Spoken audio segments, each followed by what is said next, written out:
With the 2023 general elections fast approaching, concerned national leaders of thought have been asking what has become of the hashtag #NotTooYoungToRun movement. With politicians owning their skills and preparation for the polls, are the youth getting in on the act? To what extent are they ready to discharge this all-important civic obligation come next year? Not too long ago, a former deputy governor of the Central Bank of Nigeria, Professor Kingsley Moghalu, suggested that Nigerian youth should actually take the forthcoming elections as NSARS 2.0. Joining us now to discuss this matter for a while is Desmond Elliot, a filmmaker, media personality, and currently a member of the Lagos State House of Assembly on the platform of the All Progressives Congress. We'd like to welcome you to the studio this afternoon. Thank you. Thank you. It's good to be here. Yeah, good afternoon. Good afternoon. Nice to have you here. So we know that you are championing the youth cause. What role do the youth play in this year's elections, and what role do you play in galvanizing them and framing them in the right way for the general audience? Thank you very much. So firstly, I think the youth, like I've always said, make up a huge portion of the Nigerian dynamics and demography. The youth, as we see them today, are what I would call above average in terms of understanding what the country is going through and what we have to do. But what we need to do right now is channel all the energy, all the efforts, all power, everything towards making sure that the youth understand that today, now, you have to make sure that your voice is heard. And in making sure your voice is heard is making sure you have a seat at the table. That's always what I've always advocated for, having a seat at the table so that whatever is being done, policies being made, they are brought into consideration. All right, let's sit at the table. Yes. How easy is it to actually make that transition? Because people always talk about not too young to run. Right. Some people see it as a mirage rather than a reality. In the present political landscape of Nigeria, meaning that you need to have a godfather somewhere. What steps did you take? And if someone probably watching us today is asking the question, how do I make that transition from being probably a private individual or probably working in the corporate world to the political sphere? What are the advice and how easy is it to make that transition? Okay, so it should be an ongoing process. You don't just sleep, wake up one day and say, okay, I want to go here. First and foremost, you must be interested in policy making and things going on around your country, your locality, especially your locality. That is one part that the youth really don't take into consideration. Your locality, your immediate streets adjoining your street, everything that matters. Very easily, you can look at the power situation when there's an issue. Are you there? Are you there to, okay, don't worry, let me go and talk to Power Holdings or whatever it is, NEPA, whatever it is. Let me talk to them. Let me see. Let the people in your community see you as being important. Whenever conversations concerning your CDA or whatever it is, it comes up, you should be able to add your voice to it. Is that what you did? Oh yeah, of course. I mean, that's why, you know, it was strange when my name became Desmond, not Shola now. Because in my neighborhood, they know me as Shola. Okay. So coming onto the movie scene, I became Desmond. I'm like, Desmond, Desmond, you know, that kind of a thing. So you have to become relevant somehow. That's one way you can go. Another way is in national matters, other way. So it starts by being somewhat relevant in your area, so that even if you need someone to recommend you, you know, which is in every strata of life, be it politics, law, whatever it is, there's usually someone. You know, that's why you go out for drinks, because you want connection. You know, let's not make it look like in the political sphere it's, okay, it could be overly over the top, but, you know, at the end of the day, there's some form of recommendation. But your community can say, we want this person. This is the guy we want because he's more active. We know he can represent or he can do whatever. Another thing is in policy making. You may not be at the front burner, but you want to be behind the scene. So whenever issues come up, you're there contributing, you're there making sure that you have your voice. So it's basically being relevant as a youth. Then that helps your interest. You know, so for me, it's following it through since 2006.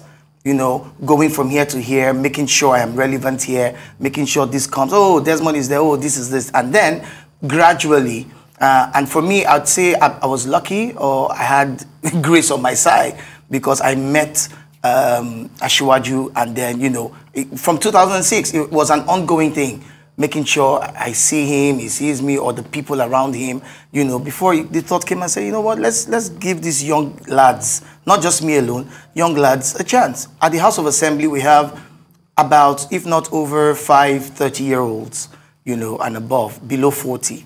And we have about 10 or 15 of us within the 40 range, you know, and maybe the rest above 50. So I think, you know, to me, it should have been younger, which is why the Not Too Young to Run campaign started, that you reduce the age, bring the age down, 25. 25, you begin to understand the workings of government.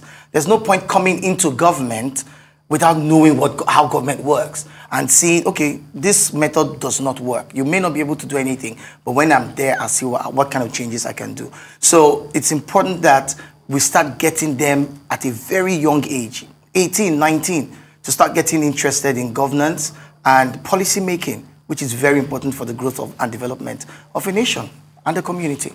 Well, it's interesting that you're here championing youth, you know, to get involved in politics. But there are some youth that will argue, you know, that you've not actually been very supportive, especially during the NSAS protest. Some people thought you were anti-youth. You made some comments, you know, that some people found controversial. How do you reconcile the two? Well, I would say some people, I say many people found controversial. And one of the reasons why I came into politics is to understand my experience and share my experience, no matter how tasteful or distasteful it is to people. So, or to anybody, this is my experience, this is what I have seen. There's nothing like having that experience. So, during that period, if you recall, at the State House of Assembly, we were one of the first people. As a matter of fact, Mr. Speaker, Right Honorable Mudashiru Obasa, had called a plenary session, special plenary session, on a Friday. We never have plenaries on Friday. And we had a sitting where we all majorly called on the government to listen to the voice of the youth. And I, for one, actually stood up and I spoke on that day. A few days later, there was so many arrests made in Surulere, if you can recall as well.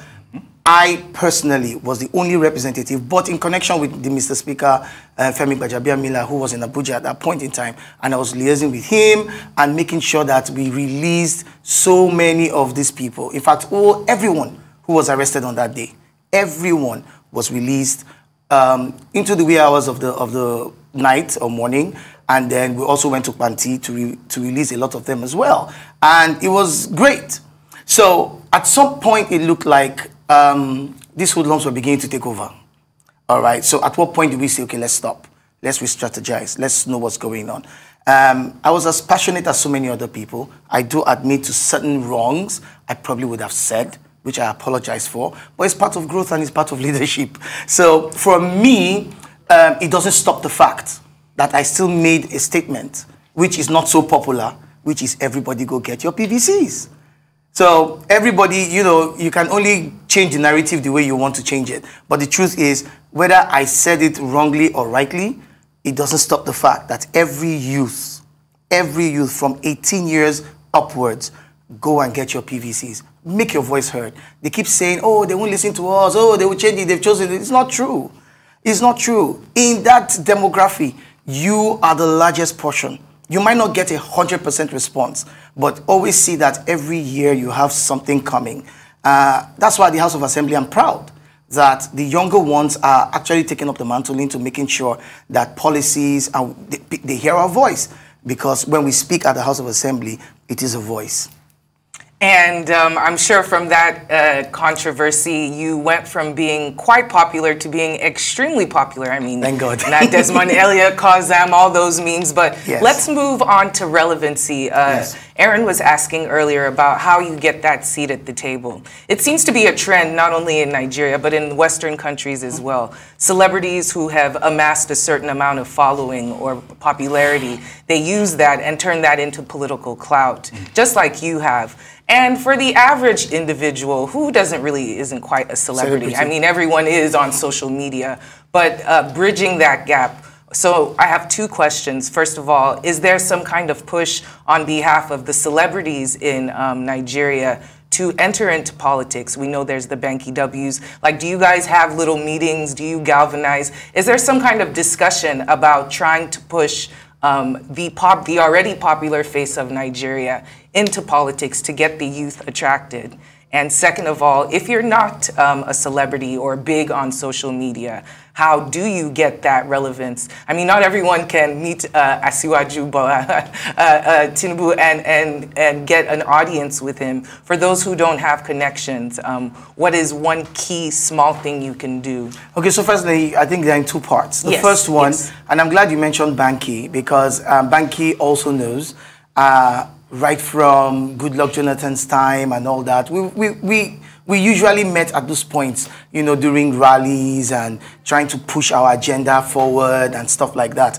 It's at those rallies and those agendas where you begin to push, oh, you know what, no, we don't think this is right. We go out, even when your friends, foes, enemies, friends, and parents call you and say, don't go out, it's risky. You have that move. The truth is, you know within yourself that you have something to give. Nigerians are not one that you need to tell too much about or tell, okay, you want this thing. Nigerians are go-getters. Today's Nigeria are extremely go-getters. So if you are interested, you will find a way. There is always a way. The star is so open, there's always room for one more. You can always push through, even if it means going by the gate. I've always said it, until the fat lady sings, I keep pushing. I keep pushing. So nobody's going to hit you behind. And I go home. Then I used to go home late at night. After I finish from location, I go and meet my uncle in Surulere. He gives me some study. He tells me, he talks to me. I get back home. My wife tells me, why are you coming late? I say, this is this. So you must do something. People should begin to smell around you that there is something coming.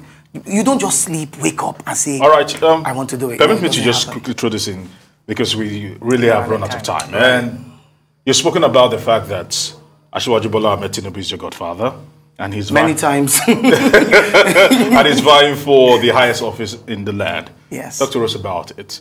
Do you think he's the man to take Nigeria to the next level?